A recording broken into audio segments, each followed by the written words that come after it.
اس امت کو یہ عزت ملی ہے کہ نام زد کر کے جنت کی بشارت سنائی. ابو بکر جنتی، عمر جنتی، عثمان جنتی، علی جنتی، زبیر جنتی، طلحہ جنتی، سعد بن ابی وقاص جنتی، عبد الرحمن بن عوف جنتی، ابو عبیدہ بن جراح جنتی، سعید بن زید جنتی.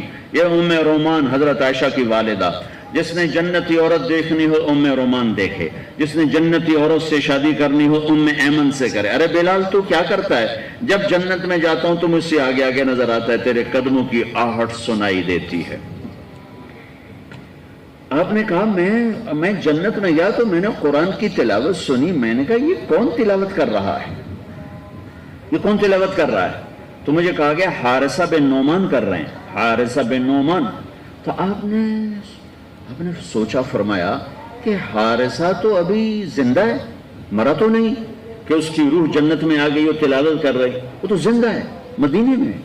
تو یہ قرآن کی تلاوت دیکھو، تمہیں سنانے کے لیے کتنا بڑا ساؤنڈ سسٹم لگا ہوا ہے. ہم تھوڑے سے بچے ہو، ادھر بچی ہوں گی مسورات ہوں گی.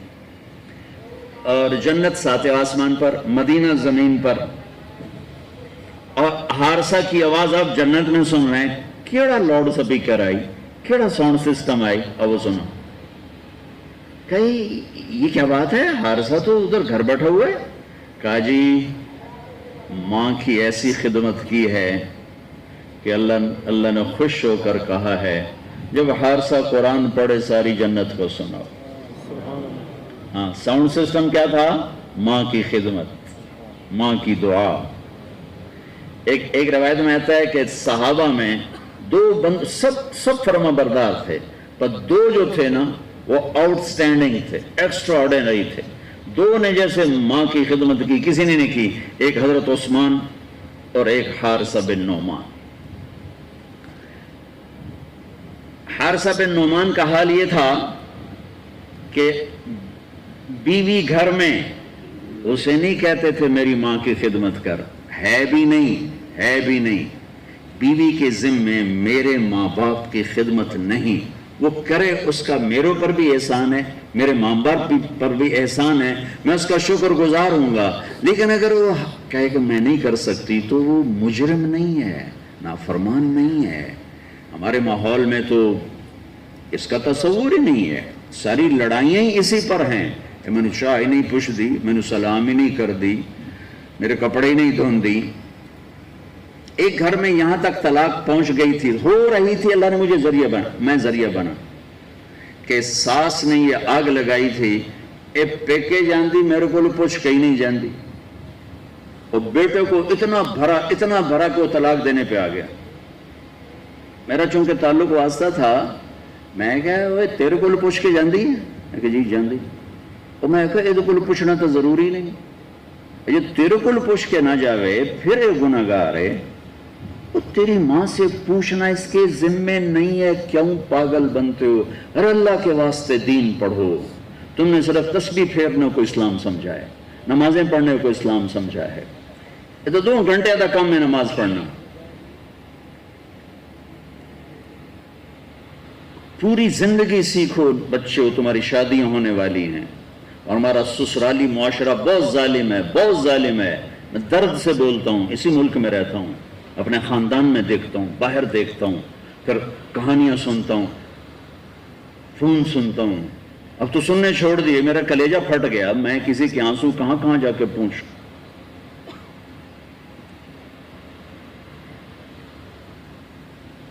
دین سیکھو. دین سے مراد نماز نہیں کہہ رہا ہوں، وہ دین عبادات کا بہت بڑا حصہ. زندگی، دین کی زندگی سیکھو. دین کس چیز کا نام؟ زندگی ہے، ایک زندگی ہے. بڑی مشکل سے وہ طلاق ختم کروائی. بی بی تیرے کو پوچھنا ہے دے ذمے کوئی نہیں، پوچھے تو چنگی گل ہے، جب تو پوچھ لیا کر، لیکن ذمے کوئی نہیں. خامن سے پوچھنا ذمے ہے، اس نے اجازت دے دی تو اس کو اب کسی سے پوچھنے کی ضرورت نہیں ہے. لیکن یہ میرے معاشرے کا ظلم ہے. ایک عورت جب ماں ہوتی ہے تو اس کے روئیں سے محبت کے چشمے پھوٹتے ہیں. جب وہ ساس بنتی ہے تو میں درد سے کہہ رہا ہوں، طنز سے نہیں، درد سے. مجھے درد ہے، مجھے اس کا بھی درد ہے کہ اگر یہ میری بہن اس حال میں مر گئی تو اس کی نمازیں اس کو آگ سے بچا نہیں سکیں گی. تو اس کے روئیں روئیں سے آگ نکلنا شروع ہو جاتی، نفرت بھر جاتی. ایسا کیوں ہے؟ حارثہ بن نعمان کی تلاوت جنت میں کیسے پہنچی؟ بیوی سے نہیں کہتے تھے میری ماں دی روٹی پکا، میری ماں دا سالن، خود بناتے تھے، خود بناتے تھے. ماں کا سالن بھی، ماں کے لیے سالن بھی، ماں کے لیے روٹی بھی. اچھا پھر یہ نہیں کہتے تھے اماں جی آ کھا، اس کے سامنے بیٹھ کے نوالے توڑ توڑ کے ماں کو خود کھلاتے تھے. ماں کے کپڑے خود دھوتے تھے، ماں کو تیل خود لگاتے تھے، ماں کے سر میں کنگھی خود کرتے تھے اور جوئیں تک نکال کے مارتے تھے. اب یہ لوگ کہتے ہیں اسی ویل نہیں ساڑی بیوی کرے. تجھے لعنت ہے تیری اس مصروفیت پر جو تجھے ماں کے لیے ٹائم نہ دے سکے. کون سی مصروفیت ہے تمہاری ماں قیمتی ہے یا تیری دکان قیمتی ہے؟ وقت نکال، اپنی ماں اگر زندہ ہے وقت نکال. حارثہ کی آواز جنت میں کیسے پہنچ؟ ماں کے یوں خدمت. اور آخری بات، جب کوئی ماں کے حارثہ بیٹا یہ ذرا کر دینا، اب ان کو سمجھ میں نہیں آیا کہ ماں نے کیا کہا تو کبھی نہیں کہا ماں جی کیا جی میں نے سمجھ نہیں آیا. باہر نکل کے بیوی کو اشارہ کرتے، وہ باہر آ جاتی، کہتے ماں جی نے کیا کہا ہے مجھے سمجھ میں نہیں آیا. دوبارہ دہراتے نہیں تھے. امام زین العابدین اہل البیت آل الرسول، جگر گوشہ حسین، جن سے ان کی نسل چلی، ایک ہی تو بچے کربلا میں، سب تو ذبح ہو گئے. ساری رات رویا کرتے تھے، ساری رات. ایک دن ان کے خادم نے کہا حضرت اللہ نے آپ کو بہت رزق بھی دیا، عزت بھی، بادشاہی بھی، دین کی بھی دنیا، اب آپ کیوں ساری رات روتے ہیں؟ تو پھر رونے لگے. کہا میرے دوست یعقوب علیہ السلام کا ایک بیٹا گم ہوا تھا یوسف، اور وہ بھی مل گیا تھا، تو 40 سال رو رو رو رو ان کی آنکھیں ختم ہو گئیں. مجھے کہتے ہو میں کیوں روتا ہوں؟ میں نے اپنے سارے گھر کو اپنی آنکھوں کے سامنے ذبح ہوتے دیکھا ہے، ان کے سروں کو نیزوں پہ چڑھتے دیکھا ہے. میرے بھائی، میرے چاچے، میرے باپ سب نیزوں پہ پیچھے کو. میں کیسے نہ روؤں؟ یہ ماں کے ساتھ بیٹھ کے کھانا نہیں کھاتے تھے. بڑے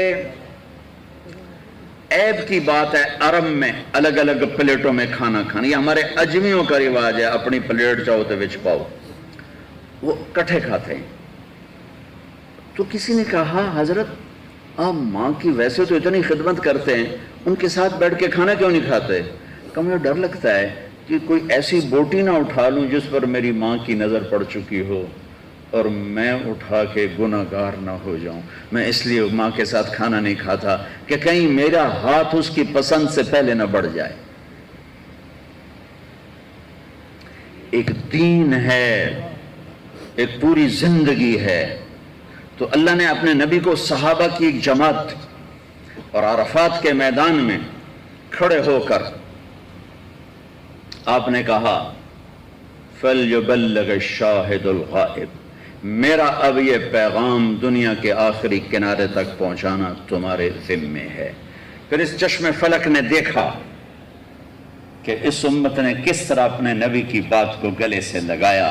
جس کو میرے شاعر نے کہا، وہ میرا شاعر نہیں، وہ پورے، میں نے 6 بر اعظم میں ایسا شاعر نہیں دیکھا. میرا دعویٰ نہیں کہ میں بہت پڑھتا ہوں، لیکن زندگی پڑھنے میں ہی گزری ہے اور ادب کا ذوق بھی ہے، شعر و شاعری کا ذوق بھی ہے. میں نے عربی میں، فارسی میں، اردو میں ایسا شاعر نہیں دیکھا جیسے ہمیں اللہ نے اقبال دیا. وہ ہماری نسل کو پتہ ہی نہیں اقبال ہے کون. دی اذان نے کبھی یورپ کے کلیساؤں میں، کبھی افریقہ کے تپتے ہوئے صحراؤں میں. دشت تو دشت ہیں، صحرا بھی نہ چھوڑے ہم نے، بحر ظلمات میں توڑا دیے گھوڑے ہم نے. دی اذانیں کبھی یورپ کے کلیساؤں میں، کبھی افریقہ کے تپتے ہوئے صحراؤں میں. شان آنکھوں میں نہ جچتی تھی جہان تاروں کی، کلمہ پڑھتے تھے ہم چھاؤں میں تلواروں کی.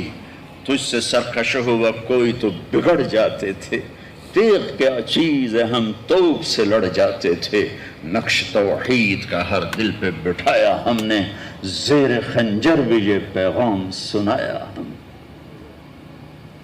پوری تاریخ بتا دی 4-5 اشعار میں.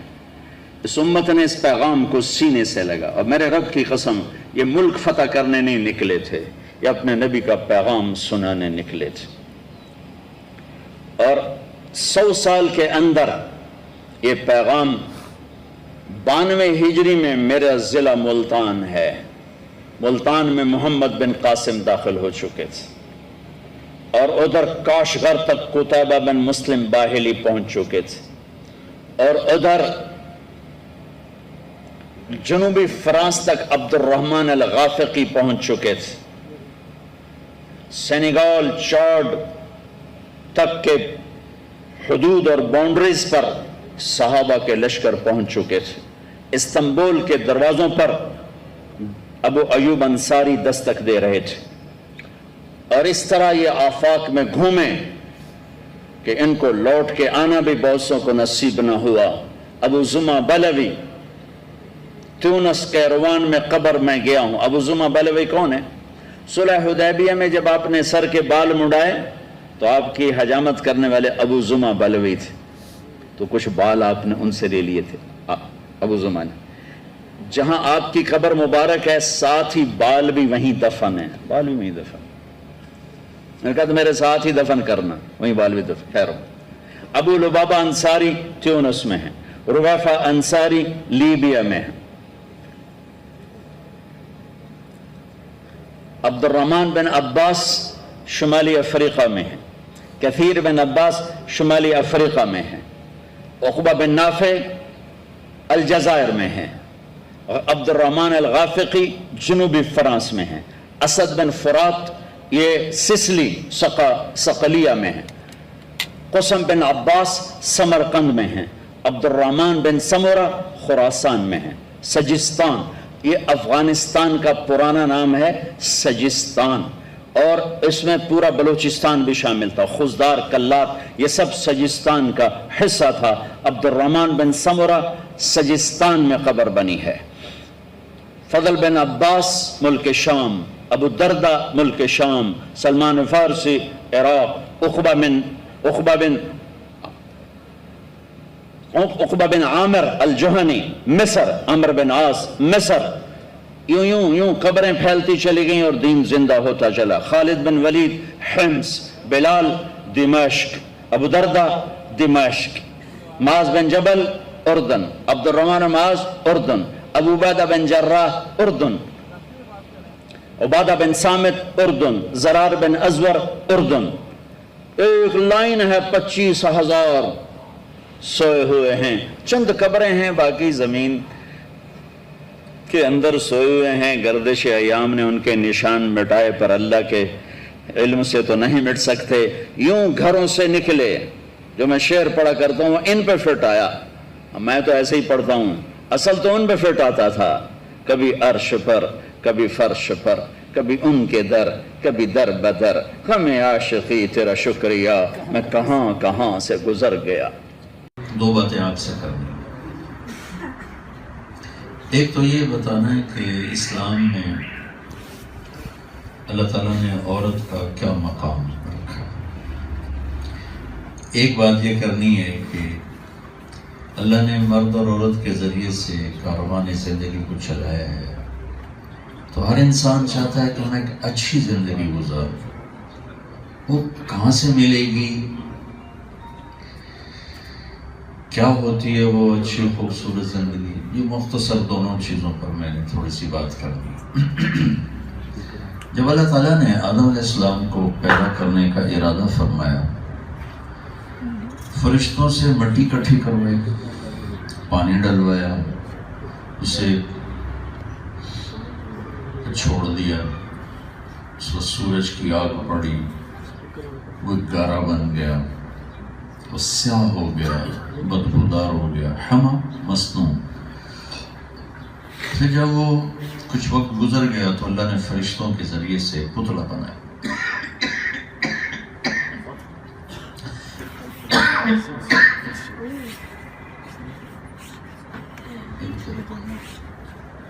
یہ پتلا کتنی دیر پڑا رہا اللہ جانتا ہے.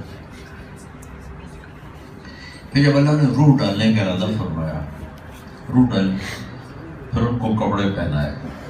پتلا ایسے ہی ننگا پڑا ہوا تھا. روح ڈالی، کپڑے پہنائے، جنت میں داخل فرماتے. جب اللہ نے حضرت حوا کو پیدا کرنے کا ارادہ فرمایا، نہ مٹی کٹھی کروائی، نہ گارا بنوایا، نہ پانی ڈلوایا، نہ اسے گلنے سڑنے کے لیے چھوڑا، نہ اس کا پتلا بنایا. جیسے آدم کے ساتھ کیا تھا ویسے ہی حوا کے ساتھ بھی اللہ کر دیتے. 2 پتلے بنا دیتا اللہ تعالیٰ کٹھے، اور دونوں کو ایک ہی دفعہ روح ڈال کے کپڑے پہنا کے جنت میں ڈال دیتا. اللہ تعالیٰ نے پہلے دن سے عورت کی بنانے میں بھی اس کی عزت اور احترام کو نمایاں کیا.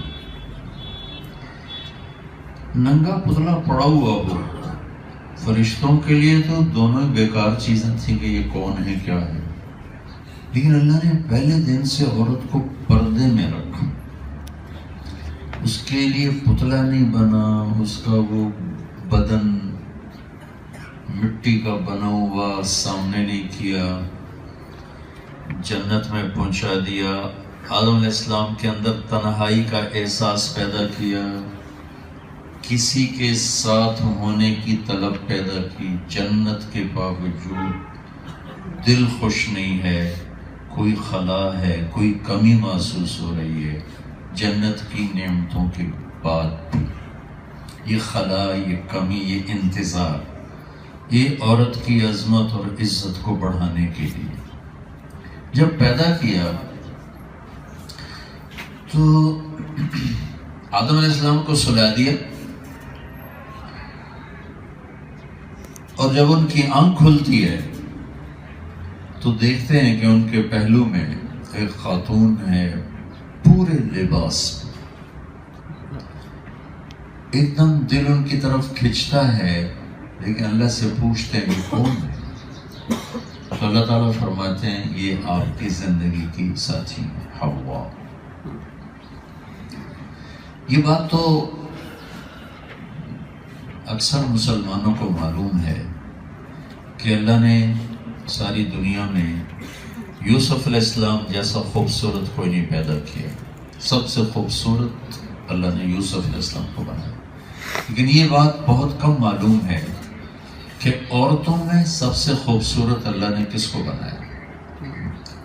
تو ایک روایت میں آتا ہے کہ اللہ تعالیٰ نے آج تک اور قیامت تک جتنی عورتیں پیدا ہوں گی اس میں حوا سے زیادہ خوبصورت کوئی عورت نہیں آئی. اللہ نے سب سے خوبصورت حضرت حوا کو بنایا، سب سے حسین. اور اماں ابا دونوں کا قد 130 فٹ تھا. 130 فٹ جو جنت کا اصل قد ہے. اللہ تعالیٰ ہمیں واپس اسی قد پہ لے جائے گا. یہ تو ٹائم کے گزرتے گزرتے گزرتے وقت خود کے ساتھ ہے. چیز کا استعمال جو ہوتا ہے نا، چیز کو کم کرتا ہے، اس کی حجم کو کم کر دیتا. ایسے ٹائم نے ہمیں چھیلا ہے، اور چھیلتے چھیلتے چھیلتے یہ قد آ بچے ہیں. جنت والے نے واپس 130 فٹ پہ لے جائے گا. وہ ایک زمیندار نے اپنے مراسی کو گھوڑا دیا کہ اس کی مالش کرو. وہ مالش کرنے کھڑا ہو گیا. مراسی بڑی نازک قوم ہوتی ہے. زمیندار گھر گیا، وہ جا کے سو گیا. پیچھے چور آیا اور گھوڑا لے کے بھاگ گیا. جب صبح مراسی کی آنکھ کھلی، اس نے دیکھا تو گھوڑا تو ہے نہیں، میری تو آج خیر کوئی نہیں. وہ گھر گیا اور خرگوش اپنا لا کر نہ باندھ کے اس کی مالش شروع کر دی. زمیندار باہر نکلا، اس نے کہا میرا گھوڑا کی دیکھ لیا کھڑوتا ہے. تو پھٹے منہ گھوڑا ہے تو خرگوش ہے، کیسا ہی گھوڑا ہے، ساری رات مالش کیتی ہے تو گھس گھس گھس کے خرگوش ہے. تو وہ مراسی کی بات تو لطیفہ ہی ہے، لیکن ہمارے ساتھ ایسا ہی ہوا ہے. حقیقتاً ایسا ہوا ہے. 130 فٹ سے گھٹتے گھٹتے گھٹتے پتہ نہیں کتنے سالوں کا، کتنا زمانہ اللہ کے سوا کوئی جانتا نہیں. یہ قیامت کے قریب قد اور چھوٹے ہو جائیں. پھر جن کے نصیب میں جنت ہوگی اللہ ان کو جنت نصیب فرمائیں گے اور ان کی ہائٹ دوبارہ 130 فٹ کر دی جائے گی. تو اللہ نے خواتین میں حضرت حوا جیسا کسی کو نہیں بنایا، سب سے حسین. تو جنت کو بھی خوبصورت بنایا، آدم علیہ السلام کی تنہائی کو دور کیا، ان کا دل لگنے لگا. تو نکاح ہوا، ہمارے نبی کی فضیلت پہلے دن سے چل رہی. نکاح ہوا، اللہ تعالیٰ نے فرمایا آدم مہر ادا کرو. چلیں گے کیا مہر ادا کرو؟ تو جنت تو سونے چاندی سے بھری پڑی تھی. اللہ کہہ دیتے یہ سونا اٹھا کے اس کے قدموں پہ قربان کر دو. اللہ تعالیٰ نے فرمایا کہ آدم تیری نسل میں میرا آخری نبی آنے والا ہے، اس پہ ایک دفعہ درود پڑھ دے، یہی تیری بیگم کا مہر. پہلا رشتہ جو اللہ نے قائم کیا اس کائنات میں وہ خامد اور بیوی. عورت کا سب سے پہلا روپ وہ بیوی اور آخری روپ بھی بیوی ہے. آخری کیسے؟ جنت میں ہر عورت اپنے خامد کے ساتھ اور ہر مرد اپنی بیوی کے ساتھ جوڑا جوڑا زندگی گزاریں گے، جو زندگی کی آخری اور ابدی شکل ہے. اگرچہ سب قریب ہوں گے، وَمَنْ صَلَحَ مِنْ آبَائِهِمْ وَأَزْوَاجِهِمْ وَذُرِّيَّاتِهِمْ قریب ہوں گے، لیکن رہن سہن ہر جوڑے کا الگ الگ. تو ابتدائی رشتہ بھی اللہ تعالیٰ نے بنایا خامد اور بیوی، اور آخری رشتہ بھی اللہ تعالیٰ نے بنایا جنت میں خامد اور بیوی کا. باقی جتنے رشتے ہیں ان کے لیے چند آیات، اور خامد اور بیوی کے رشتے کو چلانے، باقی رکھنے، کوئی جھگڑا ہو جائے تو صلح کرنے، نہیں صلح کی شکل تو جدا ہونے کے لیے سینکڑوں آیات اللہ نے اتاری. سینکڑوں، پوری صورت ایک گھر کی آبادی کے اصول بتانے کے لیے اللہ تعالیٰ نے اتاری. ایک اس کی اہمیت کی وجہ سے، ایک اس کی کمزوری کی وجہ سے. باقی رشتے ٹوٹتے نہیں. ہماری اولاد، ہم کسی کی اولاد، یہ رشتہ نہیں ٹوٹ سکتا. اچھے ہوں برے ہوں، فرما بردار ہوں نافرمان ہوں، اولاد ماں باپ، یہ رشتہ ٹوٹ نہیں سکتا. بھائی بھائی، بہن بھائی، بہنیں بہنیں، یہ رشتے ٹوٹتے نہیں. صرف کائنات میں ایک رشتہ ہے خامد اور بیوی جو ایک بول پہ ٹوٹ جاتا ہے، باقی رشتے ٹوٹتے ہیں.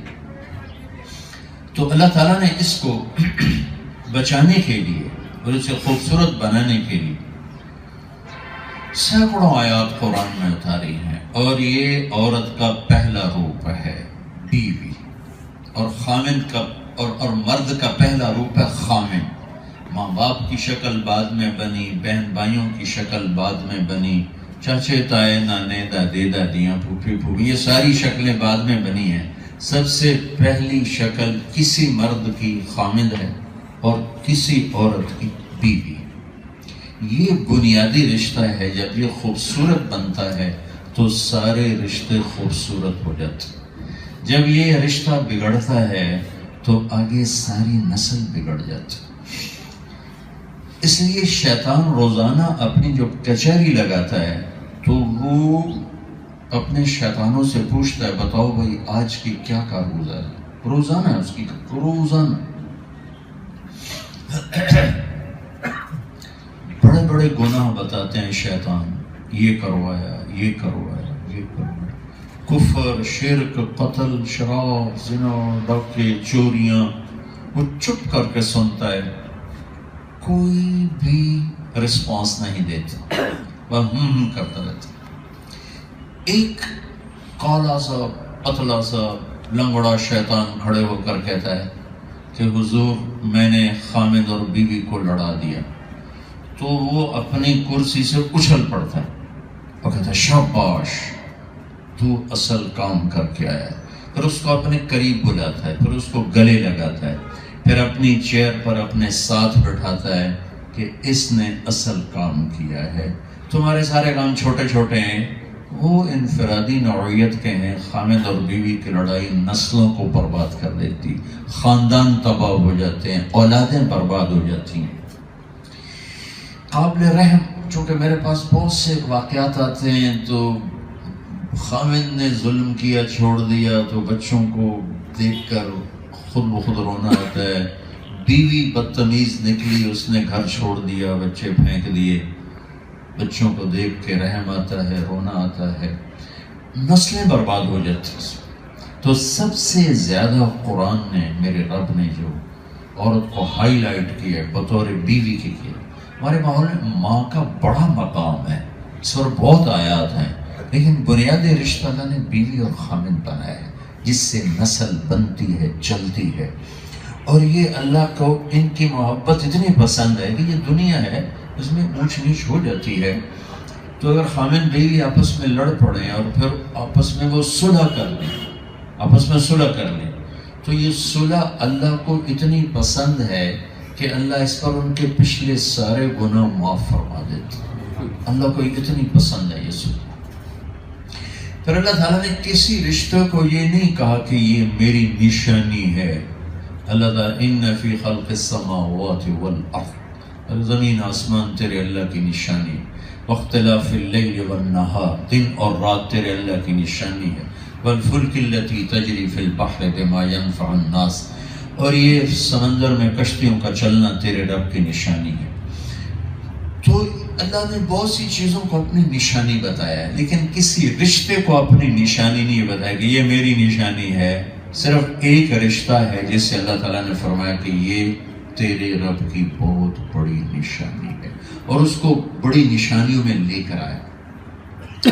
یوں کہا من آیاتہ ان خلقکم من تراب, میری کتنی بڑی نشانی ہے, میں نے تمہیں مٹی سے انسان بنایا, تم کیسی شکلیں ہو, کیسے بولتے ہو, ادھر تم مر صاحب دغا دغا بولتے ہیں, ویسی تسی بولتے ہیں.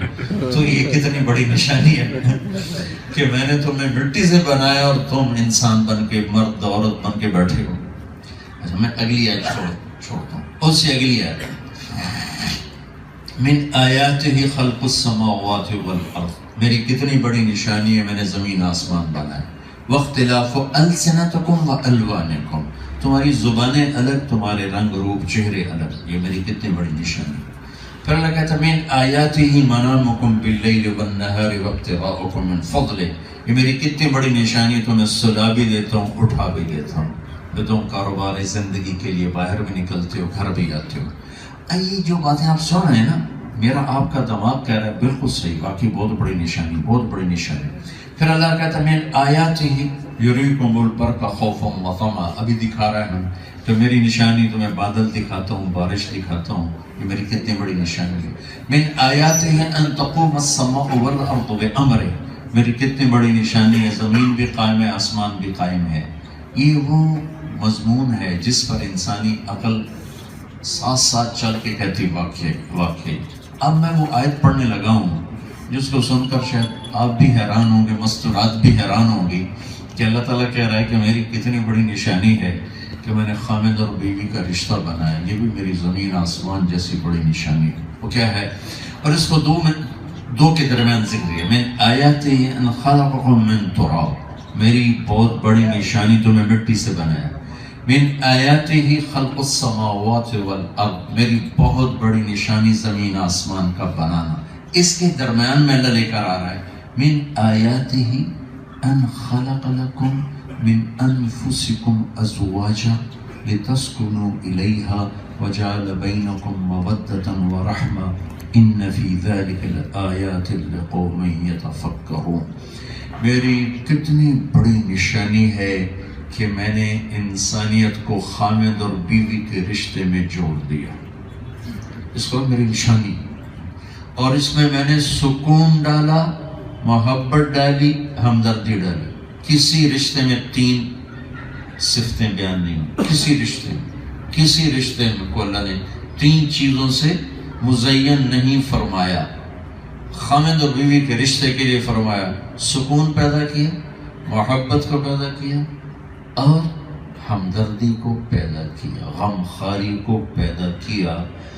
صرف خامد اور بیوی کے رشتے میں اس چیز کو، اور سب سے طاقتور لفظ استعمال کیا یہاں یتفکروا. جو غور کرے گا نا اسے ہی سمجھ میں آئے گا کہ یہ بہت بڑا رشتہ ہے. آگے ہے للعالمین، آگے ہے یسمعون، آگے ہے یعقلون. آیت کے آخر میں یہ ایک لفظ آتا ہے. تو ایک لفظ ہے یتفکرون، ایک ہے للعالمین، ایک ہے لقوم یسمعون، ایک ہے لقوم یعقلون. یعقلون، یسمعون، عالمین میں سب سے طاقتور لفظ ہے یتفکرون. یہ کھوپڑی استعمال جو کرے گا اسے سمجھ میں آئے گا کہ خامد اور بیوی کا رشتہ اس کائنات کا سب سے عظیم اور بڑا رشتہ ہے. میرے نبی نے کہا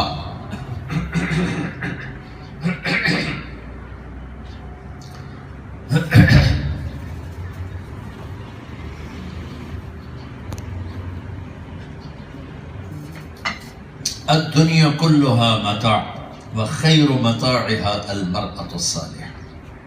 ساری دنیا ایک مختصر سا ساز و سامان ہے، اور اس مختصر سے سامان میں جو سب سے قیمتی چیز ہے وہ نیک بیوی ہے.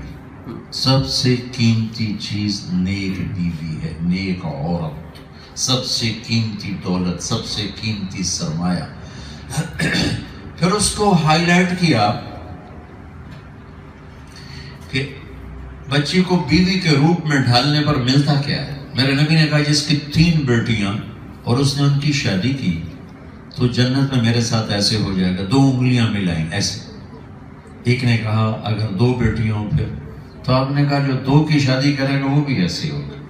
اللہ تعالیٰ بھلا کرے. ایک صحابی کا وہ کہنے کہ یا رسول اللہ ایک ہی ہو تو پھر دوئی دا چکر ہی مک گیا ہو. تو آپ نے کہا جس کی 1 بیٹی ہے اس نے اس کو ڈولی میں بٹھا کر رخصت کے وہ بھی میرے ساتھ ایسی ہو جائے.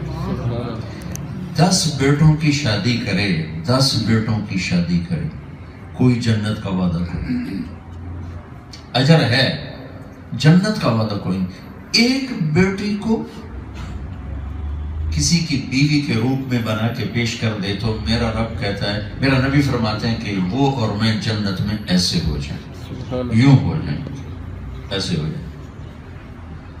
اور بیٹی کے روپ میں یہ فضیلت سنائی، یہی بہن بن جائے تو اللہ کے نبی فرماتے ہیں جس کو اللہ نے 2 بیٹیاں دی یا 2 بہنیں، جس کو 2 بہنیں دی، اس نے بہنوں کی شادی کی، بہنوں کا حق ادا کیا. بس کا باپ مر جاتا ہے، بھائی باپ بن جاتا ہے.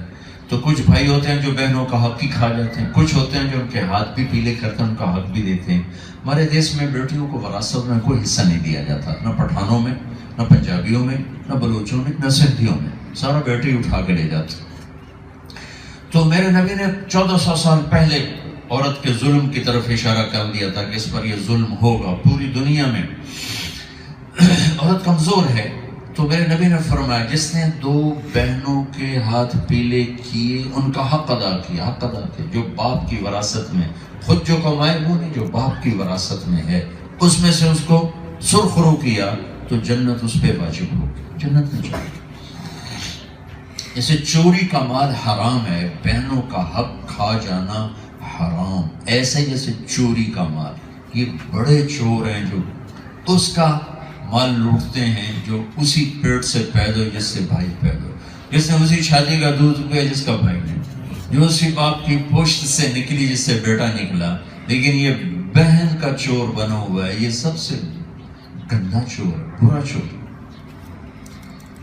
میں رائمنڈ پڑھتا تھا تو میں اپنے استاد صاحب رحمۃ اللہ علیہ مولانا جمشید صاحب ان کے لیے شہد کی ایک بوتل لے کر گیا. اس وقت شہد کی بوتل 10 روپے کی آتی. تو میں نے جا کے پیش کی،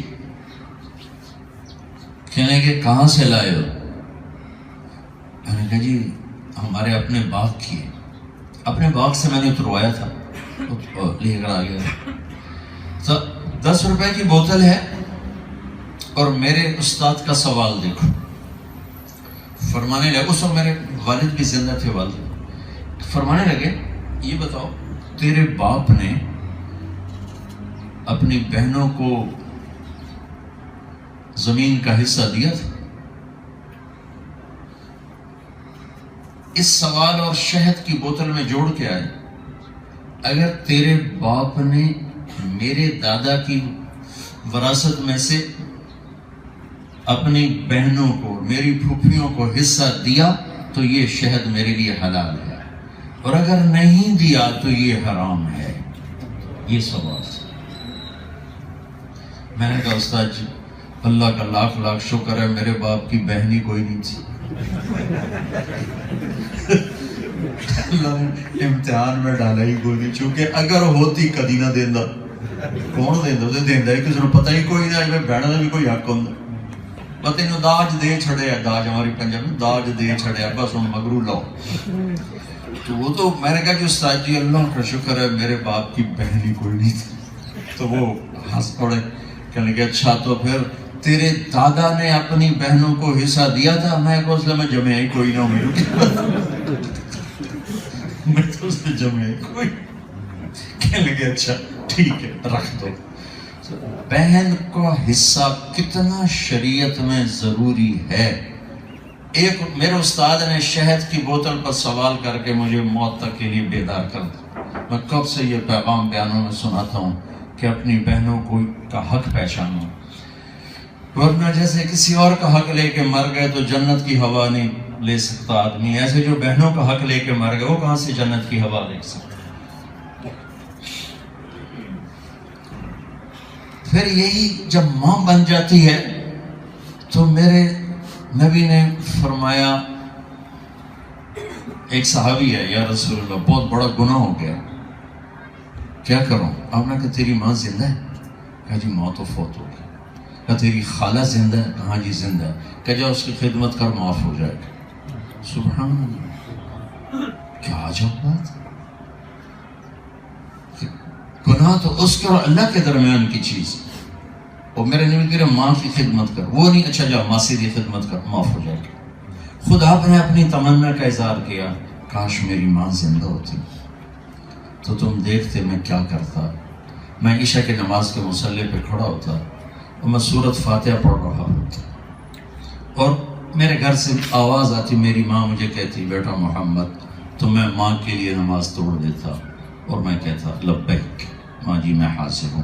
یہ کعبہ قوسین او ادنا، اتنے بڑے مقام پہ پہنچ کر یہ تمنا ہے کہ کاش میں اپنی ماں کی خدمت کرتا، میں اپنی ماں کے پاؤں دھوتا۔ اتنے بڑے مقام پر پہنچنے کے بعد آپ نے فرمایا میں جنت میں گیا، مجھے قرآن کی تلاوت سنائی تھی، میں نے پوچھا کہ کون تلاوت کر رہا ہے؟ مجھے کہا گیا جی یہ حارثہ بن نعمان ہے۔ آپ نے کہا حارثہ بن نعمان، وہ تو مدینے میں ٹھہری تھا، مرے ہی کوئی نہیں، تو یہاں جنت میں آواز کیسے؟ تھوڑے سے لوگ ہیں اور مائکرو فون لگا ہوا ہے کہ آواز جائے، اور وہ مدینے میں اور آواز جنت میں، یہ کیا چکر ہے بھائی؟ تو فرشتوں نے عرض کی یا رسول اللہ ماں کی ایسی خدمت کی ہے کہ اللہ نے خوش ہو کر حکم دیا جب قرآن پڑھے ساری جنت کو سنو۔ تو حارثہ کی تلاوت جنت میں جا رہی ہے، اس کے پیچھے ماں کی خدمت، اس کے پیچھے ماں کی دعا ہے۔ میرے نبی نے فرمایا کہ اویس اپنی جنت کی طرف چلیں گے اپنی جنتیوں کے ساتھ، چلتے چلتے جب جنت کے قریب دروازے پر پہنچیں گے تو اللہ تعالیٰ فرمائیں گے باقی لوگوں کو جانے دو، اویس کو روک دو۔ تو اویس پریشان ہو جائیں گے کہ یہ میرے ساتھ کیا ہو گیا، وہ کھڑے ہوئے ہیں تو کہیں گے اللہ مجھے اپنے دروازے پہ آ کے کیوں روک لی؟ تو اللہ تعالیٰ فرمائیں گے تم پیچھے دیکھو، پیچھے دیکھیں گے تو دوزخ کے لوگ کھڑے ہوں گے، مرد عورت۔ تو اللہ فرمائیں گے اویس تیری ماں کی خدمت کا صلہ دینا ہے، یہ تیرے سامنے جہنمی ہے، جس کی شفاعت کرے گا تیری تو خیر جنت میں ڈال دوں گا۔ اس کے پیچھے کوئی جہاد، تبلیغ، نماز، ذکر، تلاوت، تہجد نہیں، صرف ماں کی خدمت. اور پھر آپ نے فرمایا کہ حضرت عمر سے کہ عمر تیرے زمانے میں ایک شخص آئے، اس کا نام ہوگا اویس، اس کا قبیلہ ہوگا مراد. اویس بن عامر، اس کا قبیلہ ہوگا مراد، اور مراد کی شاخ ہوگی کرن، کالے رنگ کا ہوگا، درمیانے قد کا ہوگا. اس کو برس پھل بیری کی بیماری ہوئی تھی، وہ ٹھیک ہو گیا، ایک نشان باقی ہے. جب وہ آئے تو تم اور علی اس سے دعا کرانا، تم اور علی. اویس کرنی عمر اور علی کے ایک ٹوٹے بال کے برابر نہیں ہے. وہ صحابی، عشرہ مبشرہ، خلفاء راشدین، یہ تابعی، اللہ کی قسم صرف امت کو پیغام دینے کے لیے کام کیا کہ میرے نبی آگے دیکھ رہے تھے کہ ماؤں کے ساتھ کیا ہوگا. تو پوچھا کیوں یا رسول اللہ؟ کہا کہ عمر اویس نے ماں کی خدمت کر کے اللہ کو ایسا خوش کر دیا ہے کہ وہ جب ہاتھ اٹھاتا ہے اللہ کبھی خالی نہیں لوٹاتا. عمر رضی اللہ عنہ ہر سال حج کرتے تھے جب خلیفہ تھے، ہر سال حج میں اعلان کرتے ہوئے کوئی اویس کوئی اویس، وہ کو ملا ہی نہیں. ایک سال انہوں نے کیا کیا، سورے حاجی اکٹھے کر لو جہاں جبل ابی قبیس، جہاں اب پیلس بنا ہوا ہے، مہمان خانہ ہے شاہی، اس کے سامنے سب کھڑے کر دے. کہا بھائی باقی سارے بیٹھ جاؤ، یمنی کھڑے رہو. وہ یمنی کھڑے رہے. پھر کہا باقی سارے بیٹھ جاؤ، مراد والے کھڑے رہو. تو باقی سارے بیٹھ گئے. مراد قبیلہ، میں گیا ہوں اویس کرنے کے گاؤں بھی، ان کے علاقے میں، ان کے خاندان سے بھی ملا ہوں 4 سال پہلے.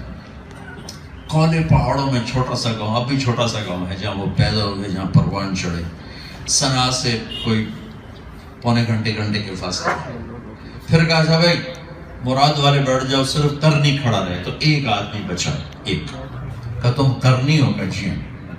اویس کو جانتے ہو؟ کہ جی جانتا ہوں، میرا بھتیجا ہے، میرے بھائی کا بیٹا. اچھا. تو کہنے لگا امیر المومنین آپ کیوں پوچھتے ہوتا ہے؟ تو ذرا پاگل سا ہے، دیوانہ سا ہے. تو عمر رونے لگے کہ نہیں وہ نہیں، تم دیوانے ہو. وہ حج پہ آیا کہ جی آیا. کدھر؟ کہا جی وہ اونٹ چرانے. اونٹ چرانے. تو آپ نے حضرت علی کو ساتھ لیا اور نکل پڑے عرفات کی طرف. جب عرفات پہنچے تو دیکھا کہ اونٹ چل رہے تھے اور اویس قرنی ایک کیکر کے نیچے نفل پڑھ رہے تھے. تو یہ دونوں حضرات ان کے پاس جا کے بیٹھے. انہوں نے دیکھا کہ 2 آدمی آ گئے تو نماز ذرا مختصر کی، سلام پھیرا. حضرت عمر نے پوچھا میرے بھائی کون ہو؟ کہا جی مزدور ہوں.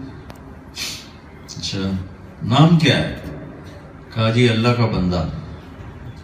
کہہ رہے بھائی ہم سارے ہی اللہ کے بندے ہیں، تیری ماں نے تیرا نام کیا رکھا ہے؟ وہ تو جانتے نہیں تھے، پہلی دفعہ حج پہ آئے تھے. وہ کہنے لگے بھائی آپ کون ہو میرا انٹرویو کرنے والے؟ کیا غرض ہے آپ کو میرا نام پوچھنے سے؟ تو حضرت علی بول پڑے کہ یہ امیر المومنین ہیں عمر بن خطاب اور میں ہوں علی بن ابی طالب. پھر وہ کانپ گئے، کہنے لگے حضرت میں معافی چاہتا ہوں، میں تو آپ دونوں کو نہیں پہچانتا، میں تو پہلی دفعہ حج پہ آیا ہوں. تو حضرت عمر نے فرمایا اویس ہو؟ کہ جی میں اویس ہوں. اچھا ہاتھ اٹھا ہمارے لیے دعا کر. تو وہ گھبرا گیا کہ میں آپ کے لیے دعا کروں؟ میں میری اوقات ہے میں آپ کے لیے ہاتھ اٹھاؤں؟ کہاں، ہمیں ہمارے نبی نے امر کیا تھا، حکم دیا تھا کہ جب اویس آئے تو اس سے دعا کروا کہ تو نے ماں کی خدمت کر کے وہ مرتبہ پایا ہے کہ جب تو ہاتھ اٹھاتا ہے تو اللہ تیرے ہاتھ واپس نہیں لوٹاتا. تو دونوں کے لیے دعا کی. تو حضرت عمر کہنے لگے میرے پاس مدینے رہو گے؟ کہنے لگا نہیں. کدھر رہو گے؟ کہا کوفے رہو گے. کہا میں وہاں کے گورنر کو پیپر دے دوں کہ تیرا خیال رکھے؟ کہا نہیں نہیں نہیں، میں تو فقیر بن کے رہنا چاہتا ہوں، کوئی وی آئی پی بن کے نہیں رہنا چاہتا. کوفے چلے گئے. اگلے سال حج میں کوفے کے کوئی سردار آئے ہوئے تھے.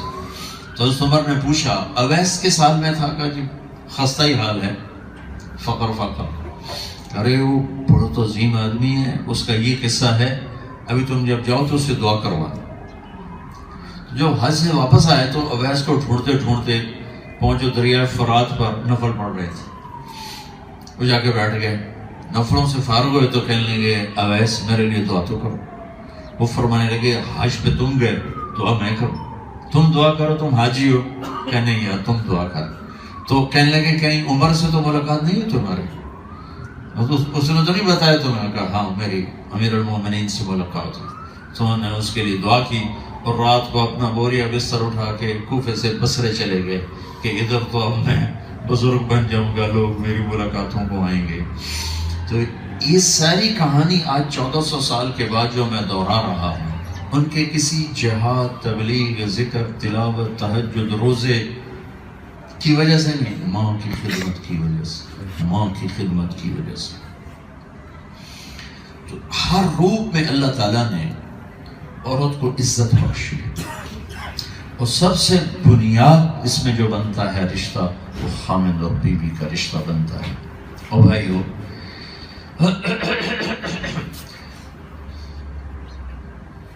پھر جنت کا قصہ بھی سن کہ جنت میں بھی اللہ عورتوں کو مردوں سے پہلے داخل فرماتا، چاہے مرتبہ کسی کا کم ہے یا زیادہ ہے، کس لیے کہ جا کر اور جنت کا لباس پہن کر، جنت کے حسن و جمال سے مزین ہو کر اپنے خاندوں کا استقبال کریں۔ پھر جنت میں ایک مناظرہ ہے ایمان والی عورتوں کا اور جنت کی حوروں کا۔ اللہ نے مرد عورت کو مٹی سے بنایا، جنت کی لڑکی کو مشک، عنبر، زعفران سے بنایا، لہٰذا اس کا میٹیریل، اس کا جسم